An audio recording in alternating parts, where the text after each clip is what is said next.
ഈ രോഗം വന്നിരിക്കുന്നത്. അതിൽ 3 പേര് മരണപ്പെട്ട് കഴിഞ്ഞു. ഈ എലികളിൽ നിന്നാണ് ഈ വൈറസ് സാധാരണ കാണപ്പെടാറുള്ളത്. അപ്പോൾ ഏഷ്യയിൽ കാണപ്പെടുന്ന ഹാൻഡ വൈറസ് പ്രധാനമായും വൃക്കകളെ ബാധിക്കുന്ന തരം ഹാൻഡ വൈറസാണ്. ഈ വൈറസ് ഇപ്പോൾ ഒരു ദിവസം ഇന്ന് ഒരാളുടെ ശരീരത്തിൽ എത്തിക്കഴിഞ്ഞാൽ 8 മുതൽ 30-40 ദിവസം കഴിഞ്ഞിട്ട് ലക്ഷണങ്ങൾ ഉണ്ടാവുകയുള്ളൂ. ഒരു മനുഷ്യനിൽ ഈ വൈറസ് എത്തിക്കഴിഞ്ഞാൽ ചിലപ്പോൾ ഈ വ്യക്തിക്ക് രോഗലക്ഷണങ്ങൾ ഉണ്ടാകുന്നതിന് മുൻപ് തന്നെ ഈ വ്യക്തിയുടെ ശ്വാസകോശത്തിൽ നിന്നുമുള്ള കണങ്ങൾ മറ്റൊരാൾക്ക് എത്തിപ്പെടാൻ ചാൻസ് ഉണ്ട്. ഒരു ഭീകരമായിട്ടുള്ള അവസ്ഥ തന്നെയാണ്. കാരണം ഒരാൾക്ക് പെട്ടെന്ന് അസുഖം വഷളാവുകയാണെങ്കിൽ ഈ വ്യക്തിക്ക് പ്രത്യേകിച്ച് നല്ല ചികിത്സകൾ കൊടുക്കാനുള്ള സൗകര്യങ്ങൾ അവിടെ ഇല്ല എന്നുള്ളതാണ് അതിൻ്റെ ട്രാജഡി. അതാണ് ഈ സംഭവത്തെ വളരെ ട്രാജിക്കായിട്ട് മാറ്റുന്നത്. വൈറസിനെ പറ്റി നമ്മൾ കേൾക്കുന്നു, വാർത്തകളിൽ ഇടം പിടിക്കുന്നു. ഈ പറഞ്ഞതുപോലെ തന്നെ ഒരു ഭയമാണ് ആദ്യം തന്നെ ഉള്ളിൽ വരുന്നത്. എന്താണ് ഈ വൈറസ്? അതെ, ഭയം ഉണ്ടാകുന്നത് പ്രത്യേകിച്ചും അവ്യക്തതയുള്ളതുകൊണ്ടാണ്. അപ്പോൾ അവ്യക്തത ഞാൻ മാറ്റിത്തരാം. ഈ ഹാൻഡ വൈറസ് എന്ന് പറയുന്ന ഒരു വൈറസാണ് ഈ ക്രൂസ് ഷിപ്പിൽ ഉണ്ടായിട്ടുള്ളത്. ഈ ക്രൂസ് ഷിപ്പ് എന്ന് പറഞ്ഞാൽ ഒരു ക്ലോസ് സിസ്റ്റമാണ്. അതിൽ നിന്ന് നമുക്ക് ഓടി രക്ഷപ്പെടാനോ അല്ലെങ്കിൽ പെട്ടെന്നൊരു ആശുപത്രിയിൽ പോകാനോ ഒന്നും സൗകര്യം ഉണ്ടാവുകയില്ല. അപ്പോൾ ആ ഒരു ക്രൂസ് ഷിപ്പിൽ ഇത് ആദ്യമായിട്ടൊന്നും അല്ല വൈറസ് ഔട്ട്ബ്രേക്ക് ഉണ്ടാകുന്നത്. പലതരം വൈറസ് ബാക്ടീരിയൽ ഔട്ട്ബ്രേക്കുകൾ ക്രൂസ് ഷിപ്പിൽ ഉണ്ടാകാറുണ്ട്. അതൊരു പ്രത്യേകതരം ചികിത്സയും ഒരു അപ്രോച്ചുമാണ് അതിന് വേണ്ടത്, സമീപനമാണ് അതിന് വേണ്ടത്. കാരണം അവർക്കുള്ള ഐസൊലേഷൻ, കാരണം ക്രൂസ് ഷിപ്പിൻ്റെ പ്രത്യേകത വളരെ കുറച്ച് സ്പേസേ ഉള്ളൂ. ആൾക്കാർ തമ്മിൽ ധാരാളം ഇൻറ്ററാക്ഷൻ ഉണ്ടാകും. പിന്നെ ഇവരുടെ ക്യാബിൻ വളരെ ചെറുതായിരിക്കും. അപ്പോൾ ഒരാൾക്ക് അസുഖം ഉണ്ടെങ്കിൽ മറ്റേ ആൾക്ക് വരാനുള്ള ചാൻസ് വളരെ കൂടുതലാണ്. അതുപോലെ തന്നെ ഷെയർഡ് ആയിട്ടുള്ള ഡൈനിങ് ഏരിയ ഉണ്ട്. അപ്പോൾ നമ്മളൊരു ഭക്ഷണം കഴിക്കുമ്പോഴൊക്കെ നമുക്ക് ചുറ്റും നിറയെ ആൾക്കാരുണ്ടാകും. അവരെ തന്നെ ആയിരിക്കും നമ്മൾ എല്ലാ ദിവസവും കാണുന്നത്. അപ്പോൾ ക്രൂസ് ഷിപ്പ് എന്ന് പറഞ്ഞാൽ പ്രത്യേക തരം അവസ്ഥയാണ്. ഈ അർജൻറ്റീനയിൽ നിന്നും പുറപ്പെട്ട ക്രൂസ് ഷിപ്പിലാണ് ഈ ഔട്ട് ബ്രേക്ക് ഉണ്ടായിരിക്കുന്നത്. അതിൽ 8 പേർക്കാണ് ഈ രോഗം വന്നിരിക്കുന്നത്. അതിൽ 3 പേര് മരണപ്പെട്ട് കഴിഞ്ഞു. അതാണ് ഇപ്പോഴത്തെ അപ്ഡേറ്റ്, ഇന്നത്തെ അപ്ഡേറ്റ് ഇതാണ്. നാളെ അത് മാറിയെന്നിരിക്കാം. അപ്പോൾ ആ ഷിപ്പിൽ 150ഓളം വ്യക്തികളാണ് ഉള്ളത്. കുറേ പേര് ക്രൂ മെമ്പേഴ്സും ഉണ്ട്, പാസഞ്ചേഴ്സും ഉണ്ട്. അപ്പോൾ ഈ പാസഞ്ചേഴ്സ് ഈ ഷിപ്പിൽ ഇതിൻ്റെ പ്രത്യേകത, ഇതൊരു വൈൽഡ് ലൈഫ് എക്സ്പെഡിഷൻ ഷിപ്പാണ്. സാധാരണ ഒരു ഉല്ലാസയാത്രയല്ല ഇത്. കുറേ പേർ ഈ വൈൽഡ് ലൈഫുമായിട്ട് ബന്ധമുള്ള വ്യക്തികൾ, താല്പര്യമുള്ള വ്യക്തികൾ പല വനാന്തരങ്ങളിലും മറ്റ് സ്ഥലങ്ങളിലുമൊക്കെ ഹൈക്കിങ്ങിനും മറ്റും പോയി വന്യജീവികളെ നിരീക്ഷിക്കുകയും ഫോട്ടോ എടുക്കുകയും മറ്റും ചെയ്യുന്ന തരം ഒരു എക്സ്പെഡിഷനാണിത്. അപ്പോൾ ആ എക്സ്പെഡിഷനിടയ്ക്ക് ഇവർക്ക് ഈ വൈറസ് പിടിപെട്ടിട്ടുണ്ടാകാം. ആർക്കെങ്കിലും ഒരാൾക്ക് വൈറസ് പിടിപെട്ടതിന് ശേഷം ഈ വ്യക്തി കപ്പലിലേക്ക് വന്ന് ആ വ്യക്തിയിൽ നിന്നും മറ്റുള്ളവരിലേക്ക് ഇത് പടർന്നതാകാനാണ് സാധ്യത. പ്രത്യേകിച്ചും ഈ വന്യജീവി എക്സ്പെഡീഷൻ എന്നുള്ളതാണ് അതിൻ്റെ ക്ലൂ വരുന്നത്. കാരണം ഈ ഹാൻഡ വൈറസ് സാധാരണഗതിയിൽ ഉണ്ടാകുന്നത് എലികളിലാണ്. പലതരം എലികളുണ്ട്, 100 കണക്കിന് തരം എലികളുണ്ട്. അപ്പോൾ ഈ എലികളിൽ നിന്നാണ് ഈ വൈറസ് സാധാരണ കാണപ്പെടാറുള്ളത്. എന്നാൽ ഈ എലികളിൽ നിന്നും മനുഷ്യരിലേക്ക് ജമ്പ് ചെയ്യാൻ ചാൻസ് ഉണ്ട്. ഇങ്ങനെ ജമ്പ് ചെയ്യുന്നതിനാണ് ഈ സുനോസിസ് എന്ന് പറയുന്നത്. ZOONOSIS സുനോസിസ് എന്ന് പറയും. അപ്പോൾ ഈ ജമ്പ് ചെയ്യുന്ന സമയത്ത് ഇത് മനുഷ്യരിൽ ഒരു അസ്വാഭാവികമായിട്ടുള്ള വളരെ ഗുരുതരമായിട്ടുള്ള രോഗാവസ്ഥ ഉണ്ടാക്കുന്നുണ്ട്. ഒന്നുകിൽ അത് ശ്വാസകോശത്തെ ബാധിച്ചെന്നിരിക്കാം. നമുക്കറിയാം കോവിഡ് പ്രധാനമായും ശ്വാസകോശത്തെയാണ് ബാധിച്ചത്, രക്തക്കുഴലിനെ ബാധിച്ചിട്ടുണ്ട്. ഈ വൈറസിന് ശ്വാസകോശത്തെ ബാധിക്കാനുള്ള കഴിവുണ്ട്, അതുപോലെ തന്നെ കിഡ്നികളെ ബാധിക്കാനുള്ള കഴിവുണ്ട്. ഈ 2 പ്രശ്നങ്ങളാണുള്ളത്. അപ്പോൾ ഞാൻ പറഞ്ഞല്ലോ പലതരം ഹാൻഡ വൈറസുകളുണ്ടെന്നുള്ളത്. അപ്പോൾ അതിൽ ഏഷ്യയിൽ കാണപ്പെടുന്ന ഹാൻഡ വൈറസ് പ്രധാനമായും വൃക്കകളെ ബാധിക്കുന്ന തരം ഹാൻഡ വൈറസാണ്. പക്ഷേ ഈ ഭാഗത്ത് സൗത്ത് അമേരിക്കയിലും മറ്റും കാണപ്പെടുന്ന ഹാൻഡ വൈറസുകൾ, അതിലൊരെണ്ണം ആൻഡീസ് വൈറസ് എന്ന് പറയും. ഈ ആൻഡീസ് വൈറസാണ് ഇപ്പോൾ തൽക്കാലം നമ്മുടെ വാർത്തകളിൽ നിറഞ്ഞു നിൽക്കുന്നത്. ഈ ആൻഡീസ് വൈറസിൻ്റെ പ്രത്യേകത അത് ശ്വാസകോശത്തെ ബാധിക്കുമെന്നുള്ളതാണ്. ശ്വാസകോശത്തെ ബാധിച്ചു കഴിഞ്ഞാൽ അതിൻ്റെ മരണനിരക്ക് 50% അടുത്ത് നിൽക്കും. 30-50% ആണ് അതിൻ്റെ മോർട്ടാലിറ്റി റേറ്റ്. അങ്ങനെ വരുമ്പോഴേക്കും ഇത് വളരെ ഗുരുതരമായിട്ടുള്ള ഒരു സാഹചര്യം തന്നെയാണ്, അതിൽ സംശയമൊന്നുമില്ല. ഗുരുതരമെന്ന് ഞാൻ പറയുന്നത് ആ ഷിപ്പിലുള്ളവർക്കും ഷിപ്പിൽ രോഗികളെ പരിചരിച്ച വ്യക്തികൾക്കും. ഉദാഹരണത്തിന് ഷിപ്പിൽ രോഗികളെ പരിചരിച്ച ഡോക്ടർ ഇപ്പോൾ ഗുരുതരാവസ്ഥയിൽ ആശുപത്രിയിലാണ്, ഡോക്ടർക്കും ഈ രോഗം വന്നു. അപ്പോൾ അതിൻ്റെ അർത്ഥം ഒരു വ്യക്തിയിൽ നിന്നും മറ്റൊരു വ്യക്തിയിലേക്ക് ഈ വൈറസിന് പരക്കാൻ സാധിച്ചു എന്നുള്ളതിനാണ്. അപ്പോൾ ഇനി ചെയ്യേണ്ടത്, ഇപ്പോൾ ഈ വ്യക്തികൾ പോയ ദിശയിലെല്ലാം അന്വേഷണം നടത്തി. ഇപ്പോൾ ഒരാൾ സ്വിറ്റ്സർലൻഡ് സ്യൂറിക്കിൽ ആശുപത്രിയിലാണ്, മറ്റ് ചിലർ കപ്പലിൽ തങ്ങിയിരിക്കുകയാണ്, വേറെ ചിലർ നെതർലൻഡ്സിലെത്തിയിരിക്കുന്നു. ഈ ഷിപ്പിൽ നിന്നും മുൻപേ ഇറങ്ങിയവർ അവർ എവിടേക്ക് പോയി എന്നുള്ളതിനെ അന്വേഷിക്കും. കാരണം ഈ വൈറസ് ഷിപ്പിൽ എത്തിയതിന് ശേഷമാണ് ഈ ഷിപ്പിൽ നിന്നും പലരും പുറത്തേക്ക് ഇറങ്ങിയത്. എന്താണ് സംഭവിക്കുന്നതെന്ന് കൃത്യമായി അറിയുന്നതിന് മുമ്പ് ഇവരിറങ്ങിയതിനാൽ ഇവർക്കും വാർത്തകളിലൂടെയുള്ള വിവരമേ ഉണ്ടാവുകയുള്ളൂ. അപ്പോൾ അവർക്ക് ഇതിൻ്റെ രോഗലക്ഷണങ്ങൾ ഉണ്ടാകാൻ താമസമാണ്. കാരണം ഈ വൈറസ് ഇപ്പോൾ ഒരു ദിവസം ഇന്ന് ഒരാളുടെ ശരീരത്തിൽ എത്തിക്കഴിഞ്ഞാൽ 8 മുതൽ 30-40 ദിവസം കഴിഞ്ഞിട്ട് ലക്ഷണങ്ങൾ ഉണ്ടാവുകയുള്ളൂ. അതുകൊണ്ട് തന്നെ ഈ വ്യക്തികൾക്ക് മറ്റുള്ളവരിലേക്ക് ഇത് വ്യാപിപ്പിക്കാനുള്ള ഒരു അവസരവും ഉണ്ടാവും. അപ്പോൾ ഇതാണ് ഇതിൻ്റെ കോൺടാക്ട് ട്രേസിങ്. നമ്മുടെ നിപ്പ വൈറസ് ഇവിടെ കേരളത്തിൽ വന്നപ്പോൾ കോൺടാക്ട് ട്രേസിങ് വഴി അതിനെ തളച്ചു നിർത്തിയതുപോലെ കോൺടാക്ട് ട്രേസിങ് നടക്കുന്നുണ്ട്. അതൊരു ആഗോള പ്രശ്നമായിട്ട് മാറാനുള്ള യാതൊരു സൂചനയും ഇപ്പോഴില്ല. എന്നാലും ഇതൊരു വളരെ ഗുരുതരമായിട്ടുള്ള ഒരു പ്രതിസന്ധി തന്നെയാണ്. It is involving multiple Nations. കാരണം പല രാജ്യങ്ങളിൽ നിന്നുള്ള വ്യക്തികളാണ് ഈ ഷിപ്പിലുള്ളത്. ഈ ഷിപ്പ് ഇപ്പോൾ നിൽക്കുന്നത് കടലിലാണ്. അപ്പോൾ അത് ഷിപ്പ് എങ്ങോട്ട് അടുപ്പിക്കും, അതേപ്പറ്റിയുള്ള നെഗോഷിയേഷൻസ് ഒക്കെ നടന്നു വരുന്നതേ ഉള്ളൂ. പല അഭിപ്രായ വ്യത്യാസങ്ങളുണ്ട്. ലോകാരോഗ്യ സംഘടന ഇടപെട്ടിട്ടുണ്ട്.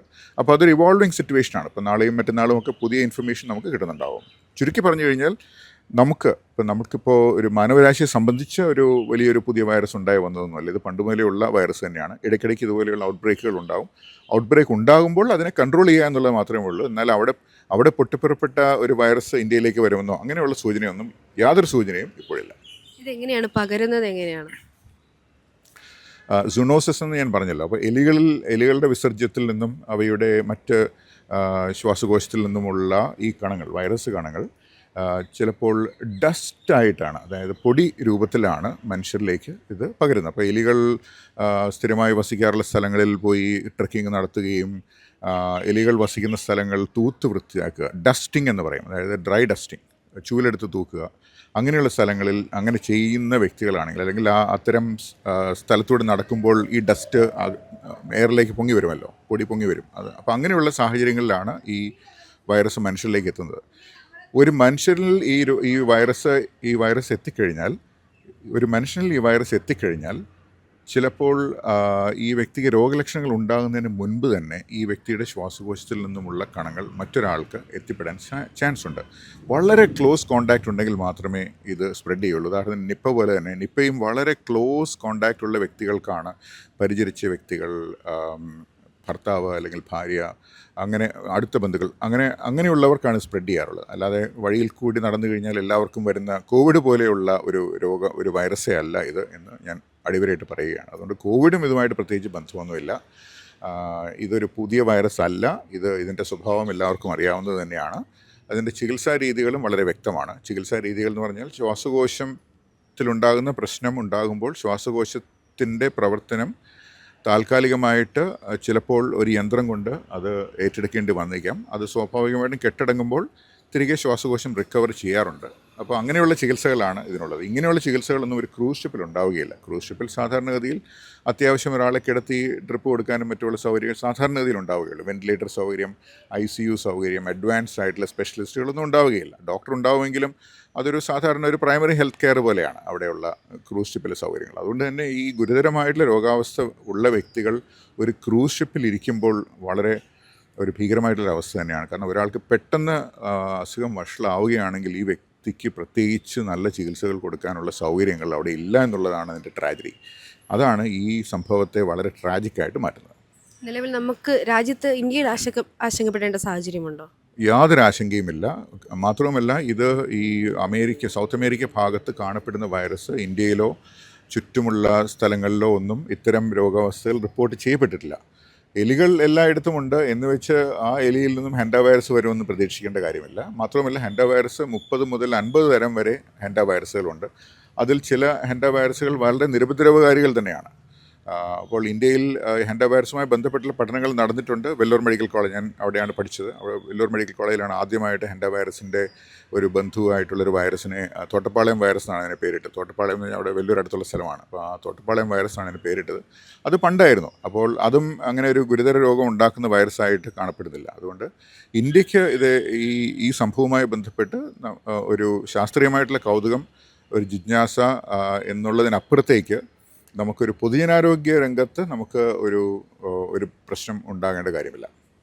നമ്മളിവിടെ നിലവിലിപ്പോഴും എന്തെങ്കിലും ഒരു പ്രിക്കോഷനോ ഈ എലികൾ സാർ പറഞ്ഞതുപോലെ തന്നെ ഭയപ്പെടേണ്ട സാഹചര്യമില്ല, എന്നിരുന്നാൽ പോലും എന്തെങ്കിലും ഒരു മുൻകരുതൽ എടുക്കേണ്ട ആവശ്യകത ഈ ഹാൻഡ വൈറസിനെ സംബന്ധിച്ച് ഇന്ത്യയിൽ ഇപ്പോൾ നമ്മൾ ചെയ്യുന്നതിനപ്പുറത്തേക്ക് പ്രത്യേകിച്ചൊന്നും ചെയ്യേണ്ട കാര്യമില്ല. അപ്പോൾ കേരളത്തിലെ അവസ്ഥ നമുക്കറിയാം.